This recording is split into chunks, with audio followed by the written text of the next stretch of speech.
Buenas tardes a todos y a todas.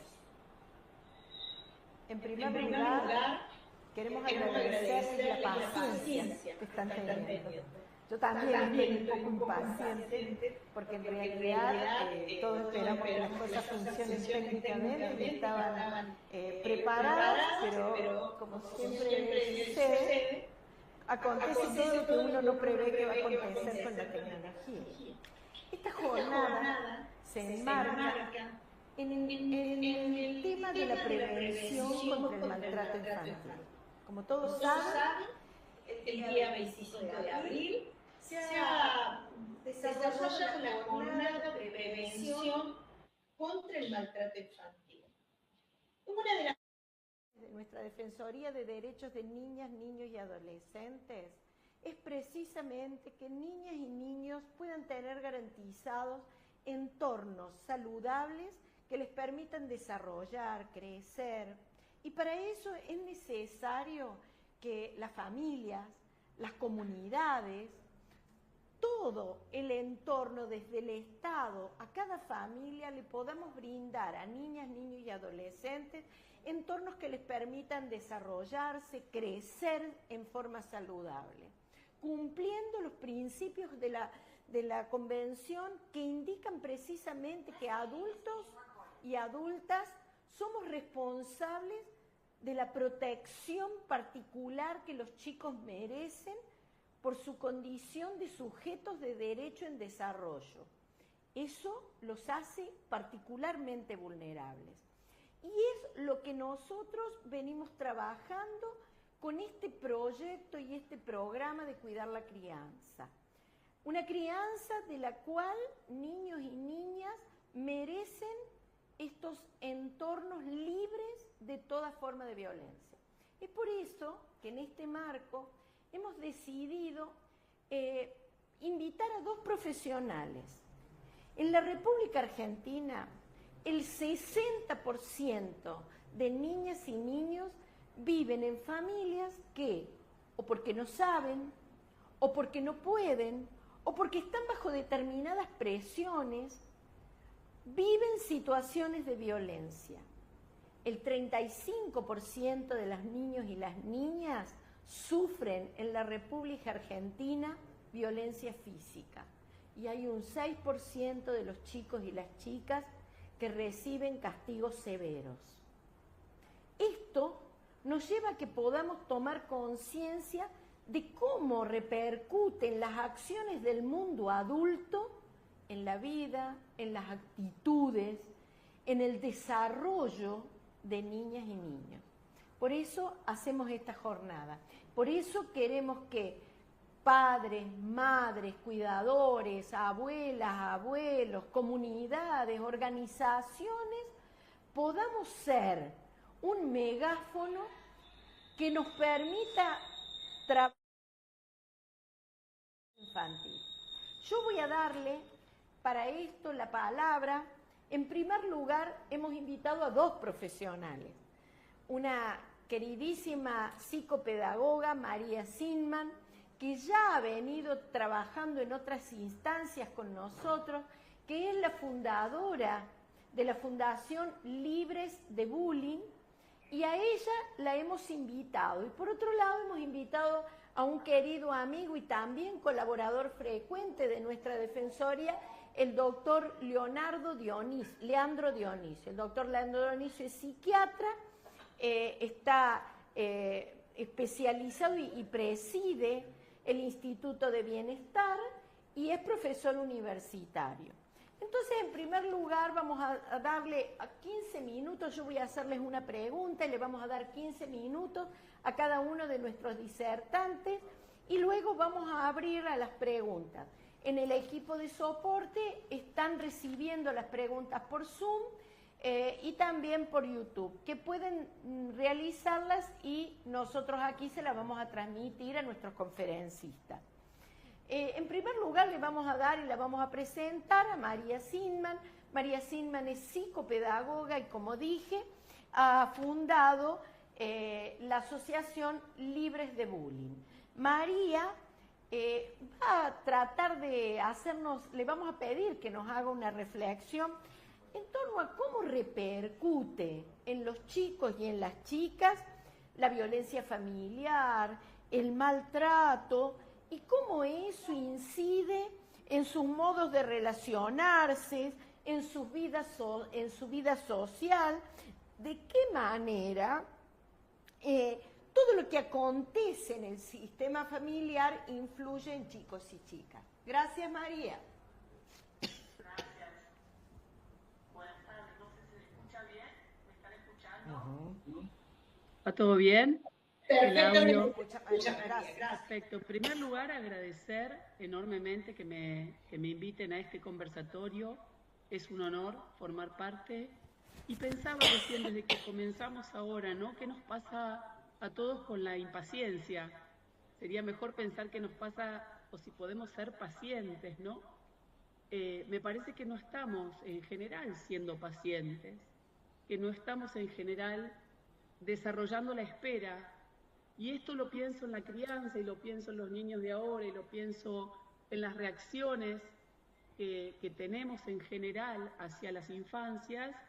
Y las infancias no están libres de nuestra actitud, ¿no? De nuestros insultos, de nuestro maltrato, de nuestra mirada impaciente o que no tolera demasiado la frustración. Entonces, todo esto no lo quería dejar pasar, ¿no? Porque me parece que está en la cotidianeidad, está en todo momento, y esto lejos de juzgar a nadie, ¿no? Yo también me estaba poniendo nerviosa, digo, ¿qué hacemos? ¿Lo suspendemos? ¿No tengo otra fecha? ¿Qué hago acá? Estoy esperando. Y yo invito a todos los que estén y los que podamos escuchar a revisar cuántas veces por día tenemos esta actitud hacia el otro. Entonces, si pensamos a los niños, las niñas, los adolescentes, educados en una constante irritabilidad y en algunos casos en un alto porcentaje, en una gran irritabilidad y en un gran maltrato, como sabemos que pasa en muchas familias más, menos tradicionales, esto también decirlo, ¿no? Nada tiene que ver esto con cómo está constituida la familia, o qué tipo de familia es, sino cómo recibe a ese niño esa familia, ¿no? Entonces yo que me dedico a la convivencia, a los vínculos, a la prevención del bullying, sí pensar y proponerles pensar que cualquier niño, cualquier niña que vive el maltrato de sus padres empieza a sentirse que es lo único que merece. Que si esa persona que tanto ama el niño o la niña, que tanto lo ama y que supone que lo aman a él, es quien lo castiga físicamente, empieza a convencerse o que merece ese trato por parte del entorno o que esperan de él que haga eso mismo de lo que estamos hablando. Un niño, diferenciemos claramente, ¿no? Que hay distintos tipos de violencia, que está la violencia física que se ve, está el niño que uno se acerca en la escuela y automáticamente se defiende, no tiene una actitud corporal de reactividad, de defensa. Está la violencia simbólica, el decir no servís para nada, o para qué viniste, o por qué estás acá, o estamos mejor cuando estás dormido, cantidad de situaciones, ¿no? Que se van representando en la vida de muchos chicos. La violencia verbal, la violencia emocional, pero todas van minando la personalidad de ese niño y haciéndole creer que es merecedor de ese trato. Nosotros en la escuela vemos el efecto inmediato, constante, cada vez más evidente en las escuelas. Yo trabajo en la prevención del bullying hace más de 30 años y con la inclusión incluso de las redes sociales esto ha detonado, en donde el chico empieza a pensar y a creer que lo único que puede hacer es devolver de alguna manera ese maltrato que en algún espacio recibió. Pero también decir que hay veces que hay situaciones de bullying y uno rápidamente intenta suponer que el chico que agrede es un chico que viene de una familia en donde es agredido, donde es violentado. En nuestra experiencia lo que vemos es que hay muchos chicos que no son receptores de violencia directa hacia él, pero sí que ven que entre sus padres lo único que circula es violencia, o que a sus padres, en todos los ámbitos en donde ellos se manifiestan o se manejan, los violentan, desde el trabajo, lo social, la mirada que pueden tener sus vecinos, su familia hacia ellos. Entonces no es una violencia que vemos directa en el que agrede como víctima de violencia, sino un chico que aprende, chicos que aprenden que la manera de vincularse pasa por ahí. Entonces siempre vamos a hacer la invitación a revisar cuántos actos cometemos todos los días que de alguna manera son atravesados por violencia. Claramente hay formas de educar en donde podemos ver el maltrato de una manera directa por cosas que hacen, pero también tenemos que pensar el maltrato por omisión, o sea, la negligencia, la indiferencia, ese destrato que vemos, el chico poco cuidado. Acá me parece que lo que tenemos que volver a retomar siempre es lo que tiene que ver con la pedagogía del cuidado, de la ternura, de la firmeza, pero no del desborde. Un chico maltratado empieza a naturalizar el desborde como forma de reacción. Entonces, frente a cualquier situación, a lo que va a recurrir es a ese desborde, pero que es un desborde que si bien está habituado, no es el que lo cuida, el que lo cura, ¿no? El que lo sana. Entonces, pensar en la violencia con sus distintos modos, en el círculo de la violencia, en esta reiteración que vemos que se genera en chicos que no conocieron otro modo, que lo repiten, que encuentran algún tipo de retribución frente a esto. Y acá pensar, el chico que vive habituado o que naturaliza el golpe, el insulto, el desprecio, y que cree que es merecedor de eso, seguramente va a buscar otros chicos que le devuelvan en el espejo esa imagen, ¿no? Entonces se juntan entre los peores del curso, por llamarlo entre comillas, ¿no? Se juntan entre los que hacen líos, se juntan entre los que agreden, se juntan en la celebración del desprecio. En el tema del bullying hago hincapié siempre en que no es un conflicto, no es una pelea ocasional entre dos chicos, no es la humillación de un adulto hacia un chico, pero un chico que se acostumbra a la humillación no le va a dar el valor que tiene cuando se le presenta. Entonces hablamos de bullying cuando hay una intención clara de humillar a un compañero y para eso se necesita de un grupo que sostenga esa mirada que desvaloriza, que humilla, que avergüenza, que ridiculiza.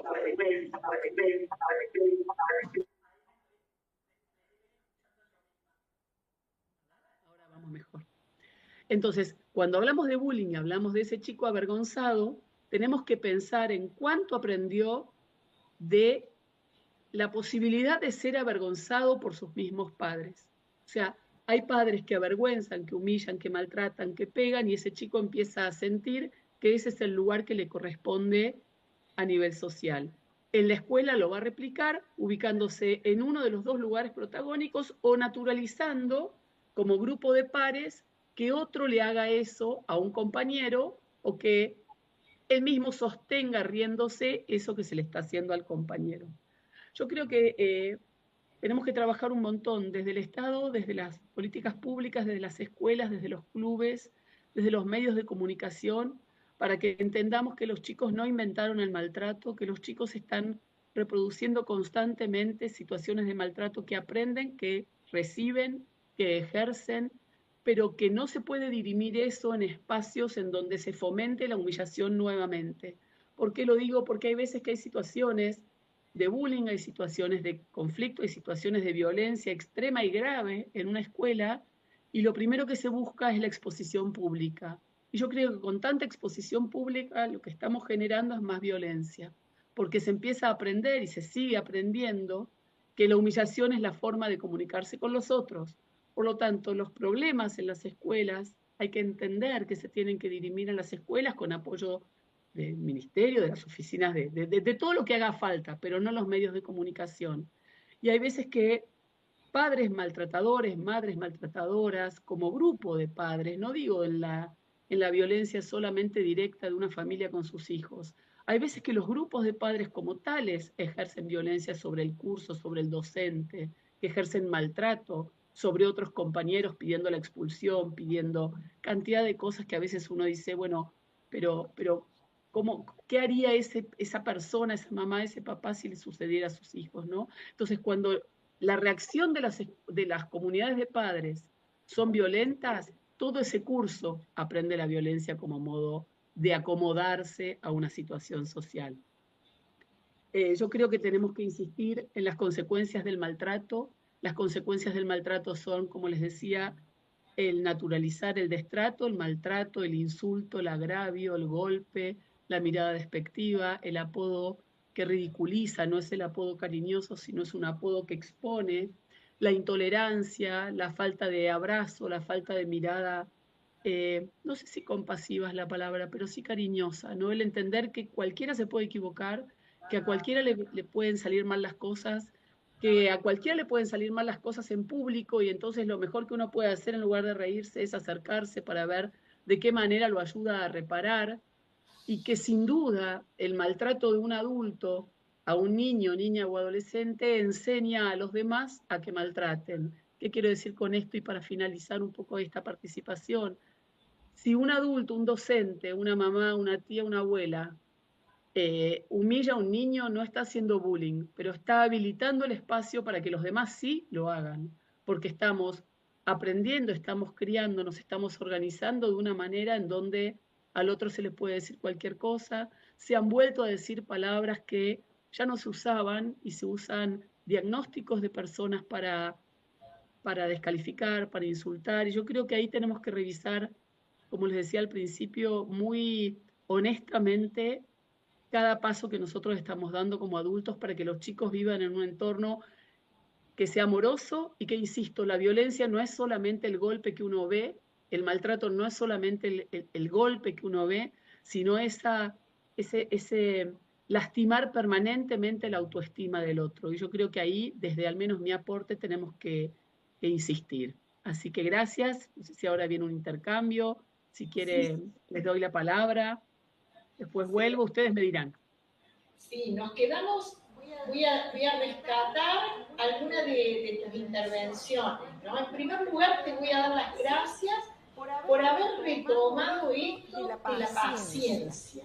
Porque también la paciencia, el poder reconocer que algo no nos sale siempre bien, y que tenemos que superar la frustración y aprender de eso, me parece que ha sido una reflexión muy pertinente. En segundo lugar, yo quiero recalcar esto que vos has mencionado, y es cómo se va escalando la violencia. Que nosotros a veces creemos que un gesto de desprecio, que un gesto de humillación, que un gesto de menosprecio, porque no necesariamente tiene que ser desprecio, sino de menosprecio del otro, cómo esto en la vida cotidiana puede ir escalando y cómo va haciendo una huella en la vida y en el espíritu de cada niña y cada niño, y también en la de los propios adultos, ¿no? Entonces, en medio de un ámbito donde las familias están sujetas a una complejidad de presiones, en algunos casos presiones que tienen que ver con la supervivencia, en otros casos otras situaciones que se arrastran en la familia, situaciones que tienen que ver además con lo que ha tenido, la incidencia que tiene hoy el consumo, las adicciones, las redes sociales, el consumo de tecnología, y cómo todo eso va haciendo una escalada de violencia, una escalada de discursos que tienen que ver con el menosprecio del otro por ser distinto. Y en esto, volviendo a nuestra perspectiva de derechos como defensoría, ese otro que es un niño o una niña no es menos otro porque nosotros seamos adultos. Entonces, me voy a quedar con estas reflexiones y vamos a después pasar a las preguntas, pero antes le vamos a pedir a nuestro invitado que está aquí presente en la Defensoría, el doctor Leandro Dionisio, que además el doctor Dionisio es responsable del Instituto del Bienestar y que tiene una larga trayectoria en temas ligados a la prevención de la violencia. Él siempre nos habla del modelo de referencia afectiva. Y yo pensaba, mientras que la escuchaba María, cómo funciona un modelo de referencia afectiva en este tema de generar generar mayor o menor vulnerabilidad en la vulnerabilidad esencial que ya tienen niños y niñas por ser sujetos en desarrollo, y cómo esto puede funcionar en la prevención de la violencia, y bueno, que nos cuentes un poquito de qué manera esto puede funcionar como modelo, como modelo que le aporte una respuesta a los papás, a las mamás, a los cuidadores, a las cuidadoras, a los docentes que nos están escuchando. Bueno, gracias, Leandro. No, muchas gracias a vos por invitarme, a Silvana, siempre acá presente con ustedes. Sé el compromiso que tienen con la temática, el esfuerzo que se hace para llevar adelante y llegar a todas las casas, a todos los hogares, a todas las familias que más se pueda. Con un mensaje además de esperanza también, porque tiene que ver con estas cuestiones. Mira, yo le escuchaba recién a María y me acordaba que hace aproximadamente 25 años, fíjate vos, en mi casa habíamos comprado una casa antigua y tenía 2 puertas de baño, ¿no? Entonces yo entro al baño y había un amiguito de mi hijo menor, que ahora ya tiene 28 años y estudia medicina, el Blas, y cuando yo entro, porque como era de 2 puertas, esas casas antiguas, ¿viste? Vos a veces no te das cuenta que había alguien o no en el baño. Yo entro al baño y él estaba en el inodoro ahí muy haciendo lo suyo y me mira, pero debe haber tenido 3 años, y me dice: señor, cuando hay un niño en el baño, un adulto no puede estar. A mí me impactó, porque yo dije, qué bien enseñado que está este chico. Le hablé a Mónica, que es la mamá de Blas, le dije, realmente quiero felicitarte porque vos lo estás preparando para un mundo que es difícil, un mundo que lamentablemente los contextos no tienen esa seguridad. Y si no preparamos a nuestros niños para ese mundo, digamos, no les estamos facilitando la posibilidad de un crecimiento sano, saludable, con buenas relaciones, ¿no? Y de pronto hay cosas que se terminan normalizando. Y acá viene esta importancia del modelo, o sea, nosotros nos constituimos por el otro. O sea, para que nosotros podamos contar nuestra historia, también tiene que haber otros que cuentan nuestra historia. Y desde niños, así como tenemos los cuidadores primarios, que pueden ser nuestros padres, nuestros abuelos, nuestras tías, se va forjando un camino que hoy además está muy estudiado, porque fíjate que estaba leyendo, le comentaba a Silvana, que la Organización Mundial de la Salud ha lanzado un programa ahora que se llama Inspire, para prevenir el maltrato infantil, y entre otras cosas no solamente habla de los entornos saludables, sino de los entornos seguros y de la importancia de los referentes afectivos en la construcción de esos entornos seguros, ¿sí? El referente afectivo, indudablemente cuando uno nace en un hogar, aparecen los padres, digamos, o la madre solitaria, o el padre y la madre, ¿no es cierto?, y que indudablemente son los cuidadores primarios. Y es cierto que a veces no tienen todas las herramientas para conocer esto, construir entornos seguros, preparar a un niño, ¿no es cierto? Y acá es donde tiene la importancia el modelo de referencia afectiva. Amelia, fíjate vos que a mí me ha pasado últimamente atender muchos casos de chicos adolescentes con adicciones, tema que no quería entrar, pero lamentablemente la estadística me obliga y no puedo hacerme un costado de la cantidad de chicos que a veces tenemos que recibir. Y lo primero con que nos encontramos es la desaparición de esa red afectiva y la dificultad que tienen estos chicos para que la red que los rodea no estén consumiendo igual que él. Y es un gran tema porque obviamente no hay entorno seguro, no hay referencia afectiva, hay una especie de invisibilización de la red, ¿no es cierto? Y que es en definitiva lo que uno tiene que tratar de recuperar.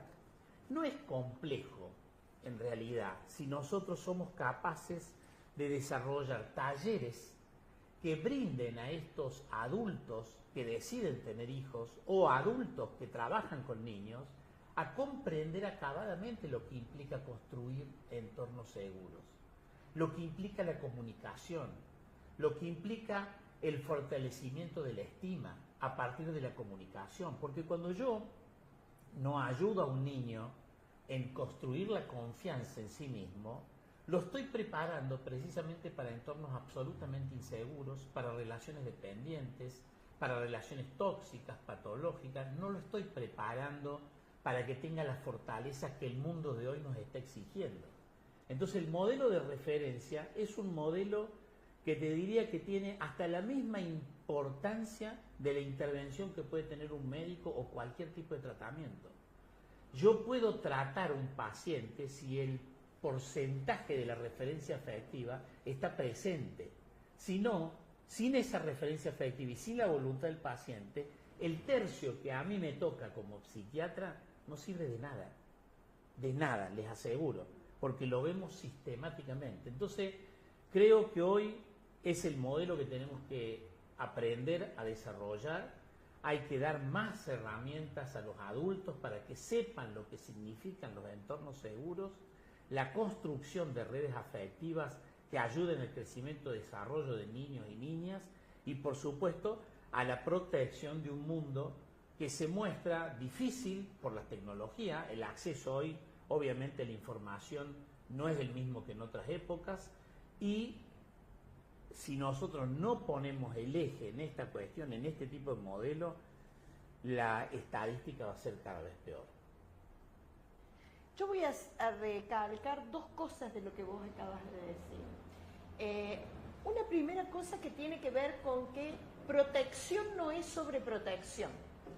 Porque de alguna manera cuando hablamos de modelos y redes afectivas, digamos el límite entre lo que es la protección que necesita un niño, de la que también hablaba María cuando decía, bueno, cómo un chico necesita ser mirado, necesita no sentirse desguarecido, y cómo eso tiene un límite muy estrecho con la tentación que tenemos los adultos de sobreproteger.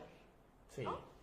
Y por otro lado, eso se relaciona directamente con algo que yo creo que es central, que es el concepto de autonomía progresiva, ¿no? Porque proteger con una buena red afectiva pone al niño y a la niña en este aprendizaje progresivo de ir mirando cómo puede generar un modelo personal, un plan de vida, un proyecto de vida personal que además lo vuelva una persona capaz de socializar con otros de un modo sano y de relacionarse de un modo sano.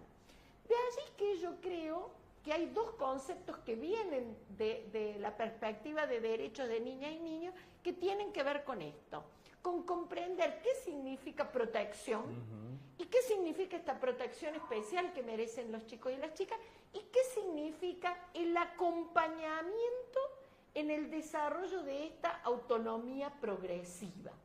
Y me parece que generar modelos desde los adultos que le puedan ayudar a los chicos en generar su propio plan de vida, en generar su propia subjetividad, en crecer subjetivamente, tiene que ver con esto de cómo generamos una red, y me pareció importante esto de que es una red, que no es un modelo personal solamente, no es solamente cómo lo hace mamá, cómo lo hace papá, cómo lo hace la abuela, cómo lo hace la tía, cómo lo hacen las personas que se relacionan con todos los chicos y las chicas, sino que es una red, Tal ¿no? cual. Y en esa red también está el conjunto de la sociedad. Y cómo desde el conjunto de la sociedad comprendemos que somos un modelo de referencia para generar una afectividad sana. No sé si a vos te parece que esto es así, ¿no? No, es muy interesante porque en realidad vos estás apostando un poco a lo que hoy se observa, porque fíjate vos que este tema de padres proveedores, yo le digo, ese término estoy usando últimamente, precisamente lo que hace es romper la tolerancia a la frustración. O sea, es el justo equilibrio, por un lado. Y por el otro, el ser adulto, más allá de si sos padre o no sos padre, sino adulto responsable, te obliga también a construir entornos seguros. Y el entorno seguro para un niño, ¿no es cierto?, es también el límite. Es acá no. En este espacio eso no se hace, digamos. Porque eso es lo que facilita, por supuesto, a la confianza en sí mismo y a la autonomía también. Si no, no hay esa progresión que vos bien marcas, Amelia. No la va a haber, indudablemente, y es necesaria. Porque si no, convertimos a los niños también en eternos niños, que es el riesgo a veces de estas cuestiones, ¿no? Un acompañamiento, Carlos, no adultocéntrico. No adultocéntrico, muy bien. Con escucha, ¿no? Con la participación de ellos para que sean protagonistas y co-construyamos con ellos, digamos, de alguna manera lo que ellos Totalmente. desean, ¿no? Y aquí me parece que se conecta también con lo que María ha comenzado diciendo al principio, ¿no? María, que nos ha hecho esta llamada a la reflexión sobre cómo las conductas de los adultos en realidad terminan espejadas en las conductas de los chicos en otros ámbitos sociales, y cómo esto socialmente, con las redes, con los medios de comunicación, con las conductas de los padres y las madres también en el ámbito escolar, en los vínculos con la escuela o con la conducta de la propia institución, las instituciones escolares, las organizaciones, que también creemos que no son un modelo, que creemos que los chicos no se dan cuenta, pero los chicos no miran tanto lo que les decimos, miran mucho lo que hacemos, ¿no? Entonces poner un límite también es mostrar que nosotros, como adultos, somos capaces de ponernos límites a nosotros mismos, poner límites también cuando tenemos ganas de decirle al otro que no nos gusta lo que hace, ¿no? Entonces, no sé, María, si vos querés hacer alguna observación al respecto. Atrás de una compu cuando tengo ganas de estar ahí con ustedes, pero pensaba, me acordaba de un par de cosas. El otro día una chiquita me dijo en un taller, me dice, cuando yo estoy mal y tengo un problema, mi mamá me da helado, ¿no? Entonces yo me quedaba pensando, y lo que trabajábamos tenía con el objetivo también, el horizonte de esto de la autonomía progresiva, la espera, el poder encontrar con los chicos sus propios recursos, como a veces los grandes, y no es maltrato, pero de alguna manera le quita recursos, pero los grandes, en nuestro afán de que todo se resuelva rápido, o bien le damos algo rico para que ya no sufra y no hable, o bien le decimos lo que tiene que hacer, y esto también lo denuncian de alguna manera los chicos.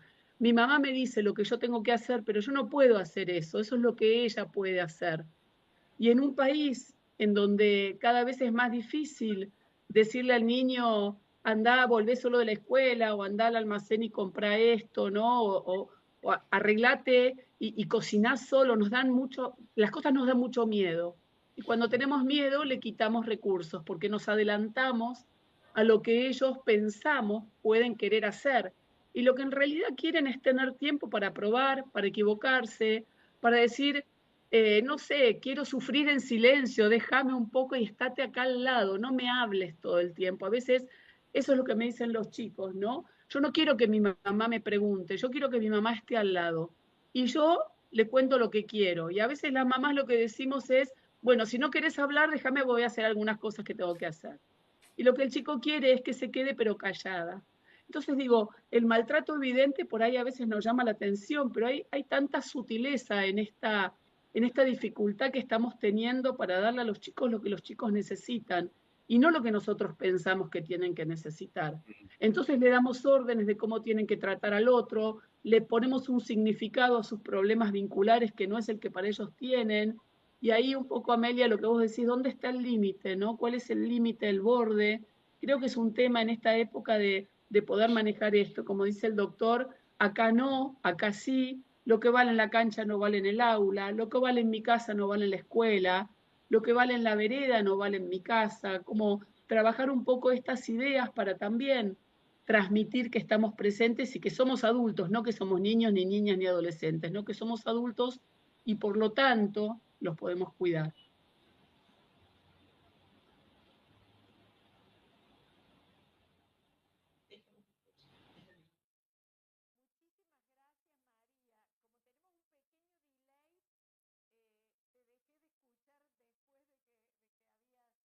Terminado.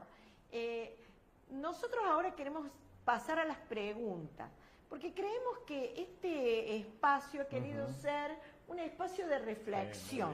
No es una conferencia formal, es un espacio de reflexión destinados a poner en el tapete, poner en la agenda de las familias la necesidad que tenemos todos y todas de profundizar, de reflexionar como adultos dónde estamos parados y de hacernos cargo de la responsabilidad que tenemos como adultos y no depositarla a esa responsabilidad en las espaldas de los chicos y las chicas.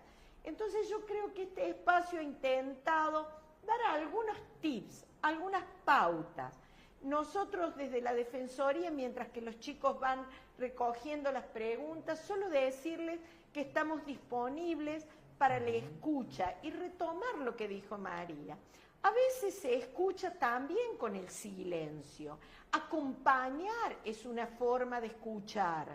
Mirar es una forma de escuchar. Observar las sutilezas, prestar atención, son formas de acompañamiento que los chicos y las chicas necesitan en una sociedad que deja pasar todo con mucha rapidez, ¿no?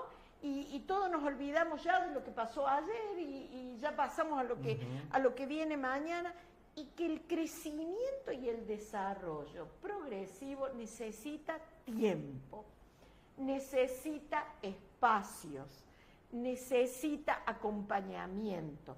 Y eso es lo que los chicos en nuestros espacios en los foros de participación, en los espacios de escucha con los chicos, nos reclaman y nos demandan.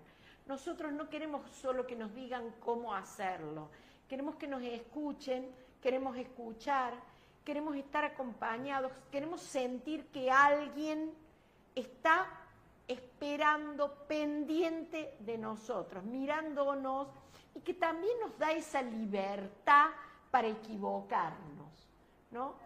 Entonces ahora vamos a pasar a las preguntas.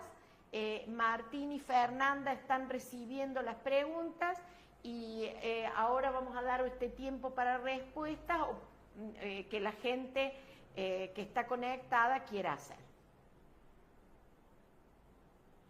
Fernanda, ¿vos estás con las preguntas? Sí, hola, buenas tardes a todos. Gracias por acompañarnos. No sé si se me escucha. Sí, sí, por supuesto. Perfecto. Bueno, sí, muchas tienen que ver con esto, ¿no? De que los adultos necesitan herramientas ante ciertas situaciones. Entonces, por ejemplo, nos piden si podemos recomendar alguna técnica para implementar, por ejemplo, en casos de alumnos que son bastante indisciplinados en las clases, sin que llegue a afectar la subjetividad del alumno. Preguntaba Carla, por ejemplo. Yo quiero hacer un comentario, perdón, ¿no? En relación a eso, desde mi experiencia. Cuando yo voy a muchas escuelas en todo el país, en la región, cuando yo voy a una escuela, nunca sé quién es el mal portado y quién es el adaptado. Yo no lo sé. Y como no lo sé, yo los miro a todos y recibo lo que aparece. Y muchas veces salirme de una escuela me dicen, resulta que Juancito, que es el que peor se porta con vos, se portó muy bien. ¿Y por qué te habló como te habló? Es la primera vez que Juancito habla, por decir, ¿no?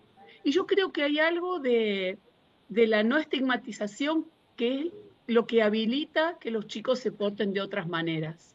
Cuando uno no sabe que se espera que uno haga lío, no hace lío. Entonces, como primera estrategia, yo siempre trato de retomar con los adultos la curiosidad y la posibilidad.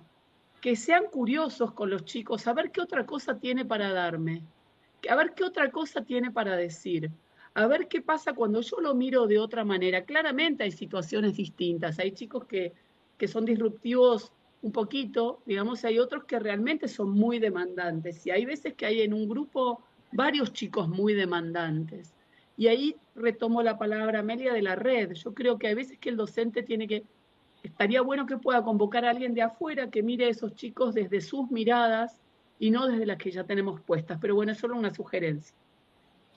Nosotros, por otro lado, voy a aprovechar para decirles que en nuestras páginas web tienen disponible algunos pequeños, unos cuadernillos con algunas orientaciones en torno a la crianza, pero también de prevención del maltrato, también de bullying, también de cómo acompañar a los chicos y a las chicas en las redes.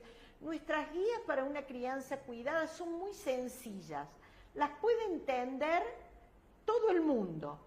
No hace falta haber ido a la universidad para entenderla. Y esa es la finalidad que tenemos, tratar de traducir de un modo universal cómo un niño o una niña puede ser cuidado y respetado como sujeto de derecho. Y por otro lado, dejar claro que también en esta línea que acaba de decir María, muchos de nuestros talleres intentan eso cuando asumimos grupos, tanto de adultos como de chicos y chicas.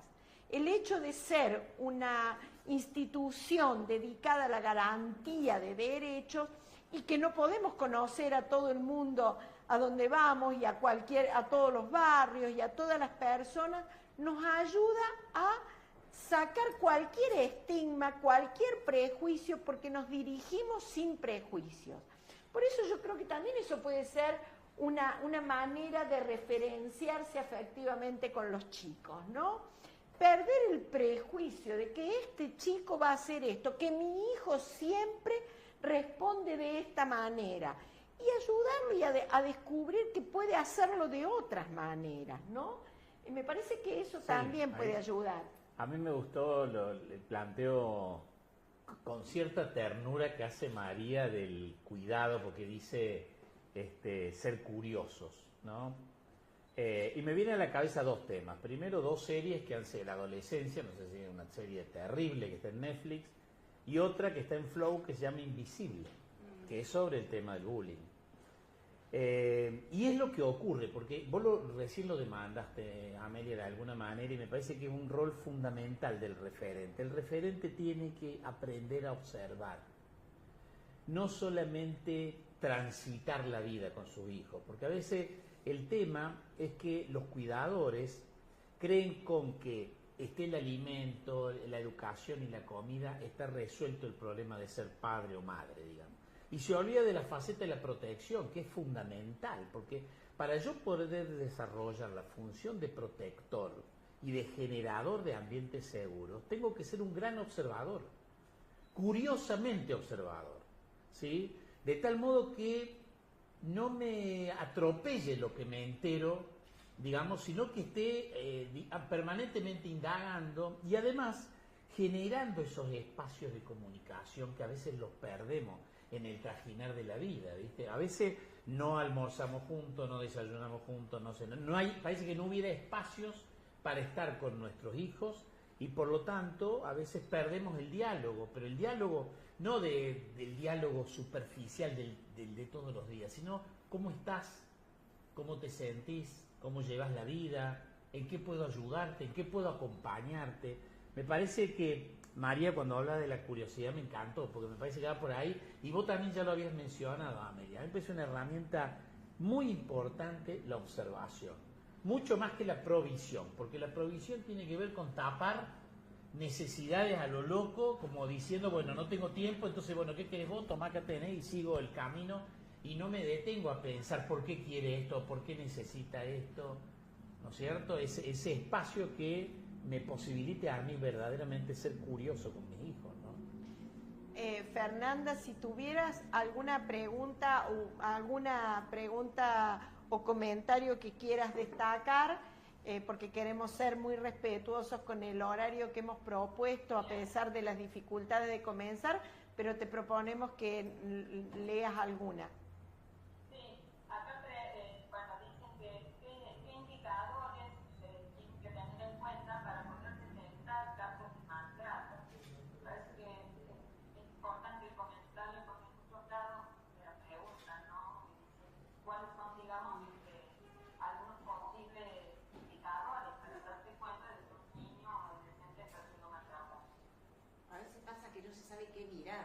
O sea, que yo lo miro, pero ¿qué miro cuando lo miro, no? ¿Qué tengo que observar? La pregunta. Sí, yo le voy a pedir a los dos, nosotros tenemos algunas respuestas para eso, pero le voy a pedir a los dos invitados que nos digan sus opiniones. María, pasamos la palabra.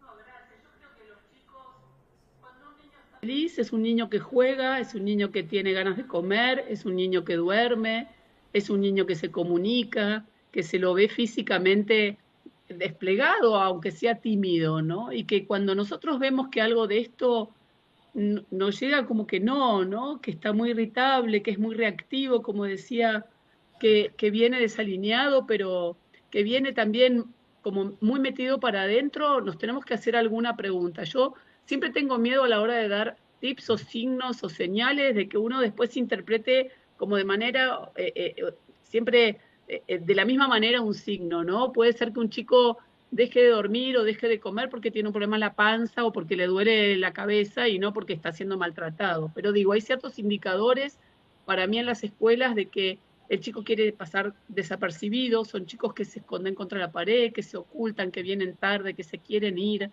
que lloran de manera inmotivada, no necesariamente porque sean maltratados en casa. Pero ese tipo de signos para mí nos tiene que abrir interrogantes. ¿Qué le está pasando? ¿Qué le está pasando que, nada, no sabemos por qué estalla y revolea todo y tira todo sin ningún tipo de motivo, no sabemos qué lo desencadenó? Y siempre ser muy cuidadosos, ¿no? En qué espacio uno empieza a preguntar o uno empieza a convocar para que no se sienta más atemorizado de lo que está.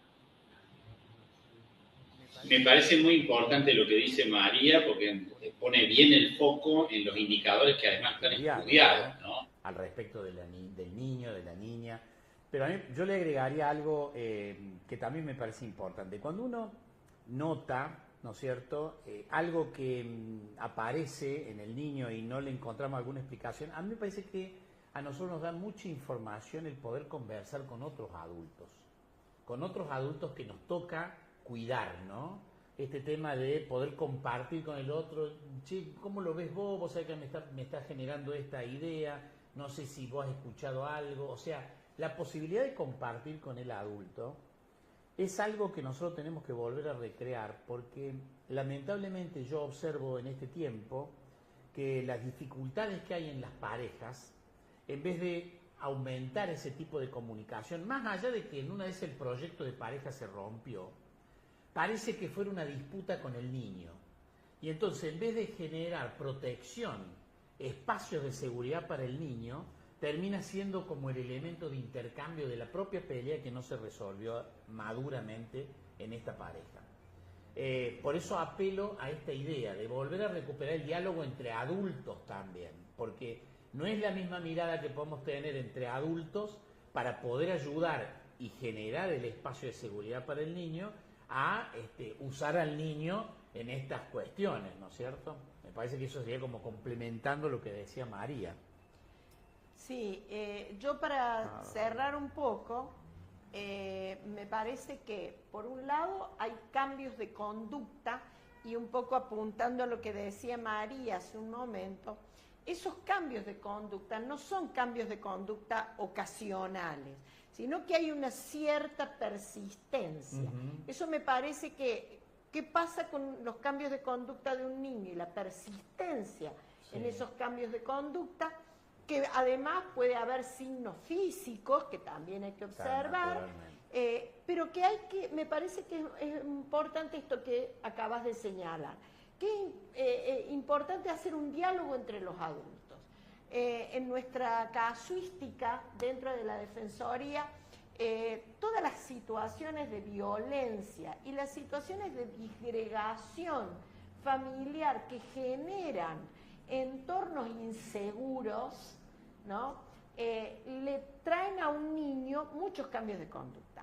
Entonces, creo que volver a poner el ojo en esto de que los adultos también tenemos que generar una red de diálogo, que eso también se va a ver reflejado en diferencias con los chicos y las chicas, me parece que esto es una cuestión adicional.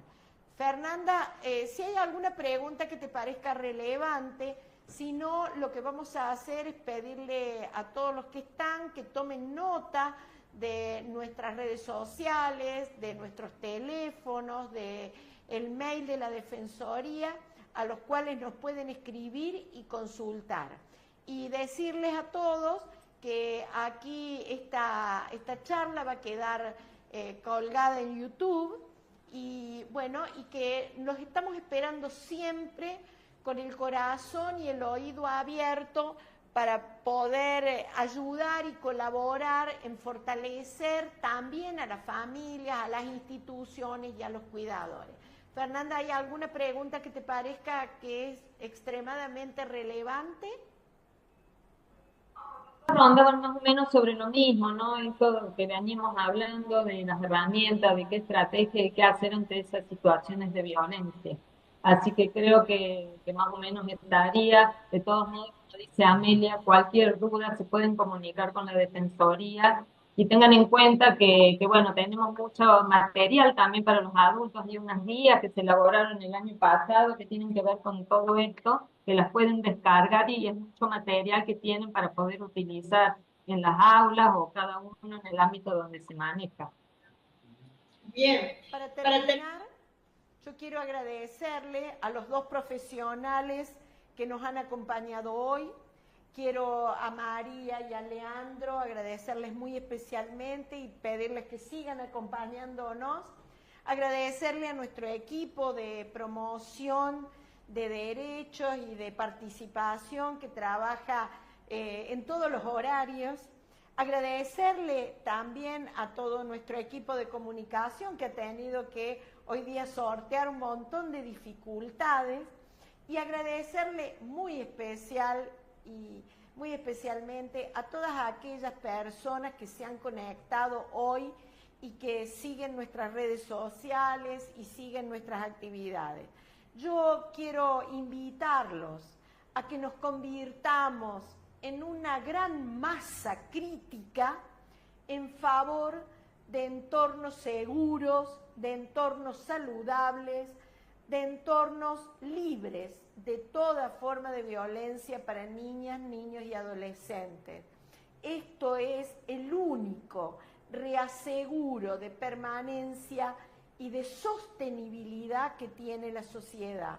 Nosotros vamos a tener mejores sociedades si esta masa crítica de adultos se convierte en una masa crítica de cuidado, de amorosidad con niñas, niños y adolescentes, y además una masa que es capaz de difundir que es necesario entornos seguros, saludables y amorosos si es que queremos tener una mejor sociedad.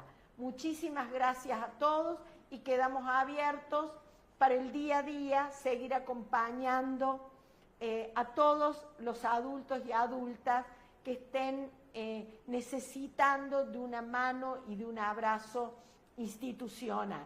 Muchísimas gracias.